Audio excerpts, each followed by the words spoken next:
Good morning to all ప్రియులారా. అనుదినము కూడా ఆయన సన్నిధానంలో ఆయన యొక్క వాక్యం అనే జీవము గల ఆహారం చేత మనం ఆత్మీయంగా సంతోషిస్తూ బలం పొందుకుంటూ ఆయన సన్నిధిలో మనం జీవముతో నింపబడుతున్నాం. ఈ దినము కూడా అనుదిన కృపణోత్సవం లేఖన భాగము మనం చూసుకుంటుంటే ఆ పరిశుద్ధ గ్రంథంలో మీకా ప్రవక్త రాసిన మీకా గ్రంథము 7వ అధ్యాయము 6వ వచనములో కుమారుడు తండ్రిని నిర్లక్ష్య పెట్టుచున్నాడు. మన ఎలోహిమని యెహోవా అంత్య దినాల్లో జరగబోయే విషయాల గురించి మీకా ప్రవక్త గురించి తెలియజేసి వస్తుంటున్నాడు. ఎందుకంటే వేసవి కాలం కన్నా పళ్ళను ఏరుకున్న తర్వాత ద్రాక్ష పళ్ళు ఏ విధంగా వస్తాయో ఆ విధంగా ఈ యొక్క అంత్య దినాలలో చివరి దినాలలో ఆ యొక్క ప్రేమ అనేకుల మధ్యలో చల్లారుతుంది. ఎందుకంటే అక్రమం విస్తరించడం చేత అక్రమం విస్తరిస్తుంది. ఈ దినాలలో విస్తరిస్తున్న ఈ అక్రమము ఏం చేస్తుందంటే అనేకుల మధ్యలో ప్రేమను చల్లారుస్తుంది. చివరికి తమ కన్న తల్లులను కూడా పిల్లలు నిర్లక్ష్య పెడుతున్నారు. వారి మాటకు లోబడట్లేదు, వారిని సరిగా సన్మానించడం లేదు, వారిని ప్రేమించడం లేదు, వారిని గౌరవించడం లేదు. కాబట్టి అందుకే ప్రవక్త ద్వారా పరమతండ్రి రాయించి పెడుతూ వచ్చాడు, కుమారుడు తండ్రిని నిర్లక్ష్య పెట్టుచున్నాడు. తద్వారా ఆశీర్వాదాలకు దూరం అవుతున్నారు. తద్వారా వారు పరమతండ్రి యొక్క సన్నిధానంలో నుంచి మేలును వారు పొందుకోవట్లేదు, వారు మేలును పొందుకోవడం లేదు.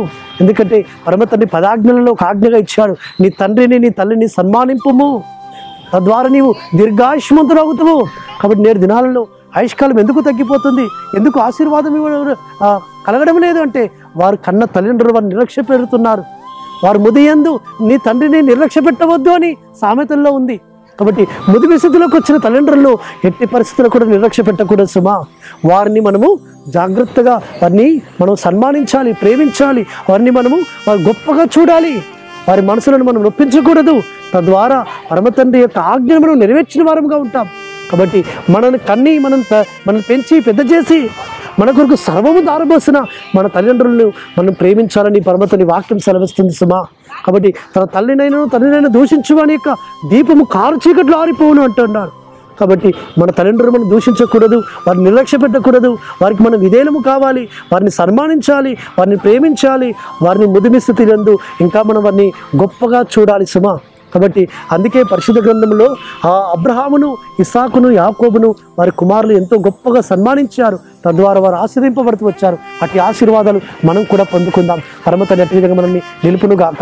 ప్రార్థన చేసుకుందాం. పరలోకమందున తండ్రి సర్వోన్నతుడ, కుమారుడు తల్లిని నిర్లక్ష్య పెట్టుచున్నాడని ప్రవక్త అయిన మీకా ద్వారా మీరు హెచ్చరించినారు నాయన.